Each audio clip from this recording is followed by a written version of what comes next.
پچھلی ویڈیو میں نے بتایا تھا کہ حضرت عبداللہ ملک شام تجارت کی غرض سے گئے تھے اور مدینے میں ان کی طبیعت خراب ہو گئی تھی اور وہیں ان کا انتقال ہو گیا۔ جس وقت حضرت عبداللہ کا انتقال ہوا اس وقت ان کی عمر محض 18 سال تھی۔ روایات مختلف ہیں لیکن صحیح روایت یہ ہے کہ 18 سال تھی، اور اس وقت آپ صلی اللہ علیہ وسلم مادر رحم میں تھے، یعنی ابھی آپ صلی اللہ علیہ وسلم اپنی ماں کے پیٹ میں تھے کہ آپ کے والد حضرت عبداللہ کا انتقال ہو گیا تھا۔ اپنے والد محترم کی وفات کے 6 مہینے کے بعد سرور کائنات احمد مجتبی محمد مصطفیٰ صلی اللہ علیہ وسلم 8 ربیع الاول بروز پیر 10 اپریل 570 عیسوی صبح صادق کے وقت مکہ مکرمہ میں ابو طالب کے مکان میں پیدا ہوئے۔ آپ صلی اللہ علیہ وسلم کی تاریخ پیدائش میں اگرچہ مختلف اقوال ہیں، 12 ربیع الاول کا قول سب سے زیادہ مشہور ہے،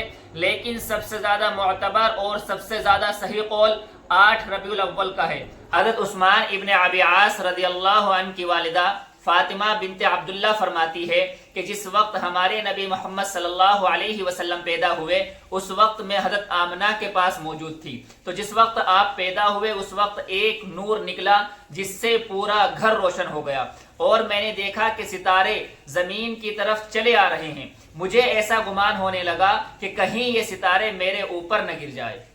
ارباز بن سارے رضی اللہ تعالیٰ عنہ فرماتے ہیں کہ آپ صلی اللہ علیہ وسلم کی ولادت باسعادت کے وقت آپ کی والدہ ماجدہ نے ایک نور دیکھا جس سے شام کے محلات روشن ہو گئے، اور بعض روایتوں میں آتا ہے کہ بصرہ کے محلات روشن ہو گئے۔ شام کے محلات کا دکھایا جانا یہ اس بات کی طرف دلیل تھا کہ مکہ سے لے کر شام تک کا علاقہ آپ صلی اللہ علیہ وسلم کی زندگی میں ہی فتح ہو جائے گا۔ مکہ سے لے کر شام تک آپ صلی اللہ علیہ وسلم کی زندگی ہی میں اسلام غالب آ جائے گا، اور بصرہ شہر کو خاص طور سے اس لیے دکھایا گیا کہ سب سے پہلے شام میں جو سب سے پہلا شہر فتح ہوا وہ بصرہ تھا۔ یعقوب بن سفیان حضرت عائشہ رضی اللہ تعالیٰ عنہ سے روایت کرتے ہیں کہ ایک یہودی تاجر مکہ میں بغرض تجارت آیا ہوا تھا۔ جس رات آپ صلی اللہ علیہ وسلم پیدا ہوئے تو اس نے صبح کو قریش کی مجلس میں لوگوں سے معلوم کیا کہ آج کوئی مکہ کے اندر بچہ پیدا ہوا ہے۔ لوگوں نے جواب دیا کہ ہمیں نہیں معلوم،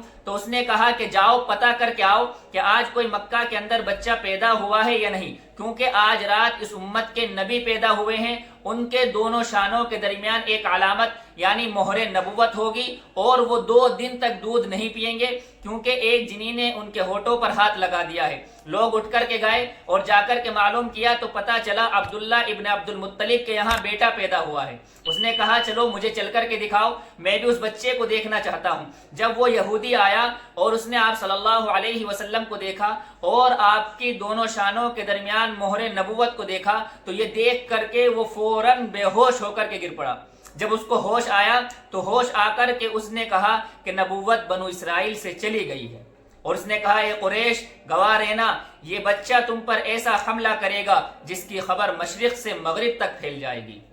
اسی رات یہ واقعہ پیش آیا جس رات ہمارے نبی صلی اللہ علیہ وسلم پیدا ہوئے کہ کسریٰ کے محل میں زلزلہ آیا جس سے اس کے محل کے 14 کمگورے گر گئے، اور فارس کی آگ جو کئی ہزار سالوں سے نہیں بجھی تھی وہ اس رات بجھ گئی، اور اسی طریقے سے دریائے ساوا خشک ہو گیا۔ یہ تمام واقعات اس بات کی طرف اشارہ کر رہے تھے کہ اب دنیا سے کفر و شرک اور ظلمت کی تاریکی ختم ہو جائے گی، اور دنیا کے اندر انوار و ہدایت کی روشنی پھیل جائے گی، پوری دنیا انوار و ہدایت سے روشن اور منور ہو جائے گی۔